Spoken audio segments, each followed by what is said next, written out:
Welcome back to my YouTube channel. Now this video, I'm going to show you how to install this hardwire kit, my VIOFO 3-channel dash camera. Now my engine is not connected to the power source. My VIOFO 3-channel is not recording. The battery, the built-in battery here in this or any dash cam is used to store memory for their date and time. It will not be able to record whole night of what's happening when the engine has been shut down. So you need this hardwire cable dash cam that was actually sent to me by VIOFO together with the dash cam. I've been using this dash cam for 1 month already, and I realized that it doesn't really record any video at night time when the engine is being shut down. So definitely you need to install this, and this video will show you how to do it yourself. Let's get started. Alright, in this video you do not need to do any wiring required. You just need to unplug and plug in certain accessories. So I went online, bought OBD2 with wiring. All I need to do is get this device from online. It provides a 12 volt always on, so I plug it in. It fits only one side into here, nice and tight. I'll get always a 12 volt here. Then next I can use this fuse puller to remove the fuse. 1 2 3 4 1 2 3 4, this one here,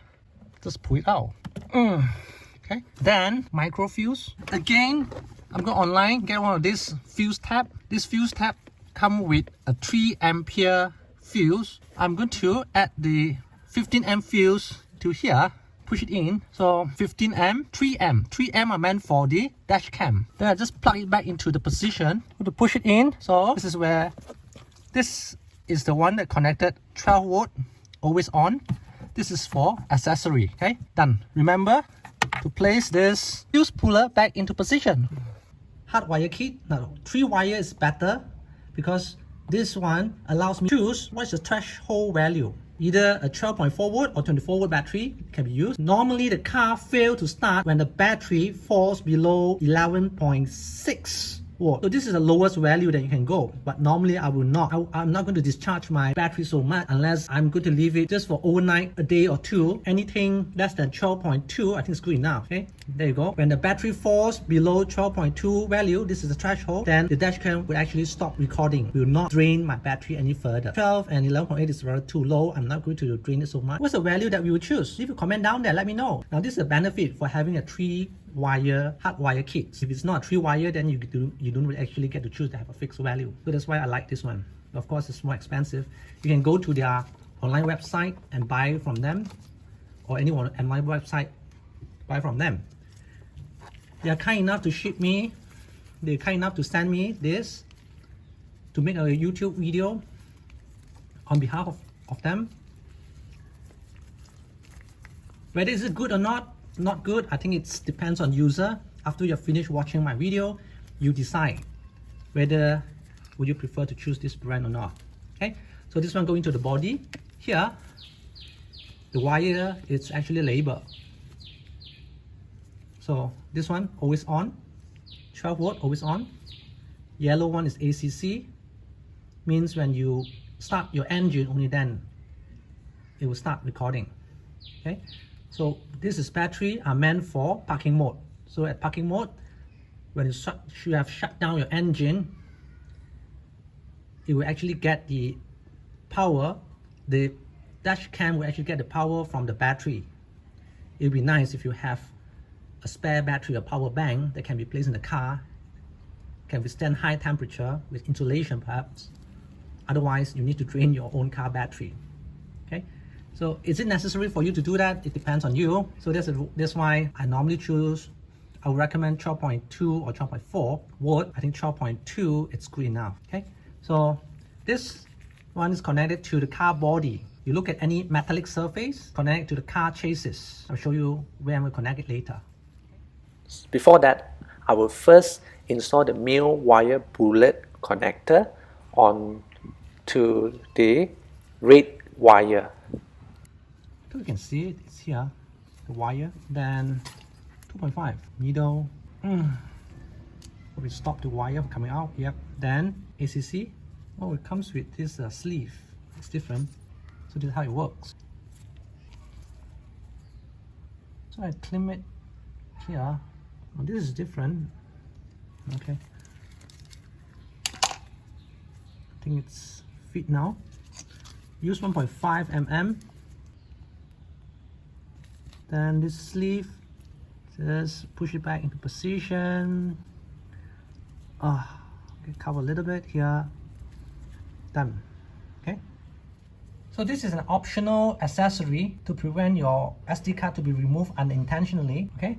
I'm going to install the bracket to prevent the SD card from being removed unintentionally. But the benefit of having this bracket is, if you have this bracket, it's an optional accessory that the VIOFO is kind enough to send me one of these two for review. This is actually a sponsored video. Thank you to my sponsor to send me this VIOFO A139 channel for review, as well as this accessory and also this hardwire kits. They're kind enough to let me do that. The benefit of having this bracket is it prevents people from disconnecting this hardwire. So first thing you do, you must first connect it into the power before you connect it to the car battery. You connect it to here, then only you install the bracket because it's big enough. It's slightly bigger this side, so you slide it through, and then you will lock this power button into place.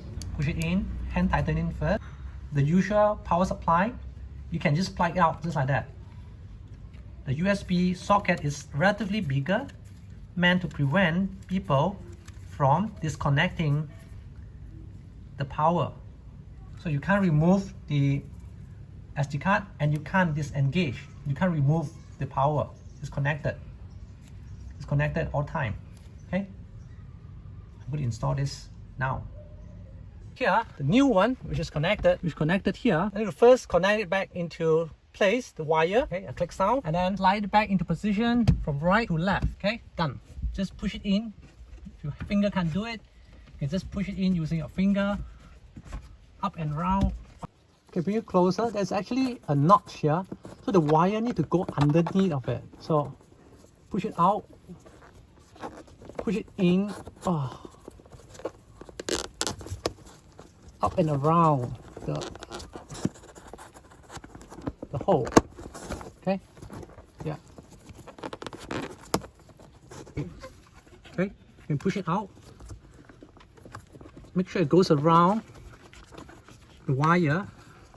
So earlier, just push it under the rubber, up and around. Just pull it out first. It's actually inside. Okay, you push it inside.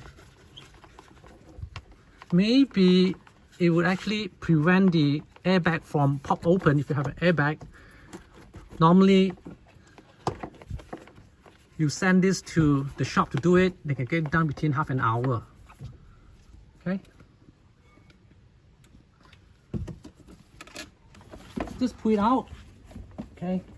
So actually I placed a 3A fuse in here to protect the circuit. 3A only is good enough. 3A. So I'm not going to connect this first. This is always on, 12 volt. I'll connect the yellow wire first. Push this ground cable. Okay. Use a socket, 10 mm. Make sure it's tightened.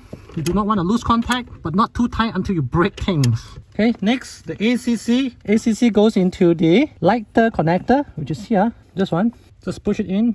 Okay, and then normally car battery voltage should be somewhere around 12.7 volt DC. That's the last step. I need to make sure it's tightened. Okay. So I also need to disconnect this. Do not need this anymore.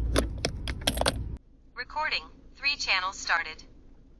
Alright, now I've done with the setting I've shown you earlier. So previously you have seen if I connect to the standard charger power provided by in the box, if I switch off my engine, the dash cam all 3 channel would be disconnected because there's no power. Now I've just installed this hardwire kit provided by VIOFO. This is a sponsored video. What happened is, if I shut down my engine, the recording would actually continue to record for my closing. Alright, let's shut down the engine. Now, the engine is shut down. The 3 lights is light on. I hope you can still hear me because here it's connected. It hasn't been disconnected yet. It's fun, interesting. And I think it's successful. If this is the first time watching a video, kindly subscribe to my channel. You press the bell button and choose to get notified of my upcoming new video. And I appreciate a thumbs up. Until then, see you in my next video. Bye bye. Boom.